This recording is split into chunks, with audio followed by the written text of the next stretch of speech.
Hello, welcome back to the stories in the day. Well, late one night, a bit of a cut on my face there. I used to knock around with Bam Bam, a lad called Jonathan Crossan, really dangerous kid. Passed away now.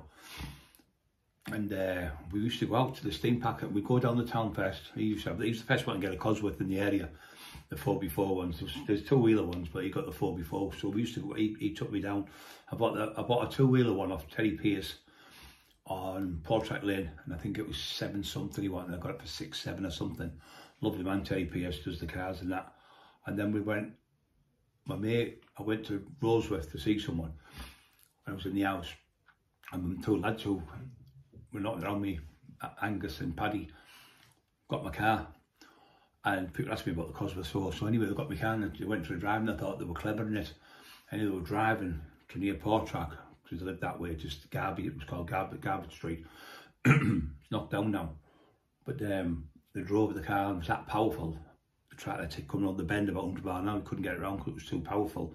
And went straight through a wall, smashed the car to pieces. So I went to Greythorpe. I think it's Vulture's mate, I can't think his name now. He had a scrapyard and somebody had pinched a car that was wrecked. So he gave me there. I think I needed a clutch and I needed a couple of parts for the car anyway, so we got that. And I decided I didn't want a two-wheeler, so I sold it. And then I went and got a white one. I went down to Oxfordshire with Bam Bam. And we just got the local papers there, dead posh there. And we were going down there, having a laugh, this, that and the other. And the next minute, we've had something to eat. Went to this fish and chip shop, got something to eat. Lovely day. So we decided to get the local newspaper. So we seen in there, cosworth for sale. Oh, brilliant. So we phoned like 2 or 3 different ones anyway. They didn't sound that good. And he was really good at engines. I don't know now about engines. I haven't got a clue. My throat's still coming, full of COVID still, because I'm croaky. And yeah, my ears are popping and everything. And so we goes to get the car and we went in this garage and it was getting dark now.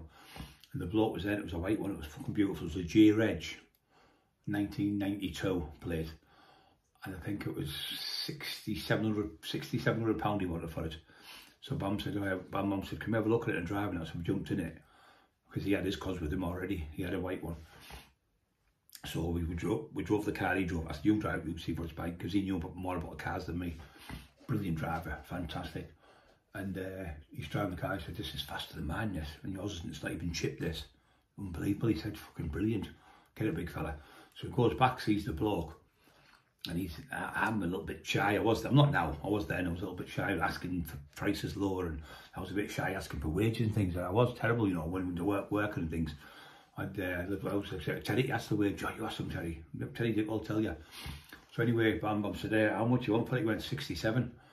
He said, well, I'll tell you what, we'll spin it heads or tails for 200 quid. So the bloke said, over there. So we're in the garage, and he goes, spins it, Bam Bam, and he went, tails never fails. And it was fucking heads. Fucking cost me 200 quid. But I wasn't bothered. I give the money to the bloke, and he went, I said, do you want to go to the bank? He said, well, no, do you want to go somewhere with someone? Because what they usually do, you go and buy a car. I went with Big Brian Flighty. I got a Land Rover Discovery with him. We went to Leeds. We drove down there, and I bought it, and the lady said, oh, can we go to the bank? So what they do, they meet you at the bank, which is clever. So it was 15.5 grand. She wanted, no, 15.3, and I got it for 14.5. She took 14.5. Anyway, I give her the money for it in the bank, and Big Brian went and counted the money out with the manager and that. So that's the way people do things with cars. So anyway, me and Bam Bam's down there, and we get the car, and bloke gives a coffee and everything, we have a bit chit chat. He said, brilliant cars, these are 4x4s, totally different. I'd never driven a 4x4, so totally different. So I gets the car, he's driving back, we racing, he's a little bit better driver than me.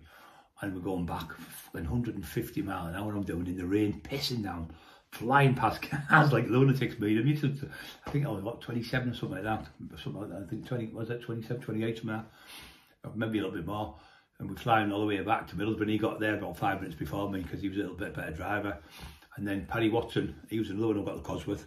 There was Roy over the border. I think it was Roy Shaw he was called. Roy from over the, I think it was Roy Shaw they called him. No, it was the same as they are. Yeah.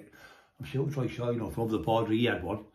Bandira had a cosworth. He had a dark one.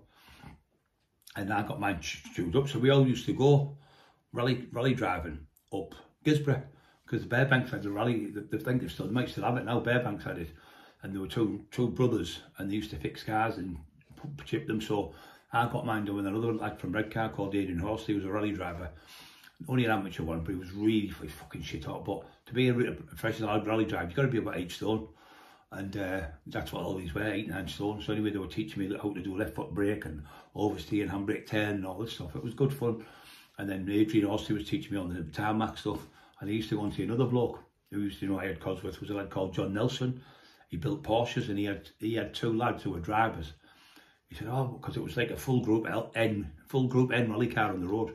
So everything done. It had the actuators changed, the struts changed. I had a strut bar cross like strengthener. It had Yokohama tyres, had TSW wheels from America.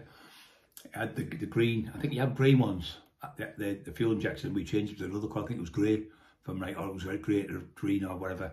We changed them over so the more fuel you get through, the faster. I think it only did about 22 miles a gallon.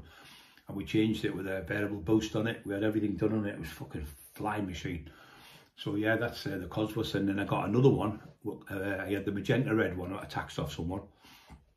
And then I had another white one which I took off another bodybuilder. I was being clever. I was wanting to try and tax my friends in a tax. Anyway, I took the Cosworth off him. So I had that one. It was a Q Reg Cosworth. That was a good car as well, but it wasn't as good as the other one.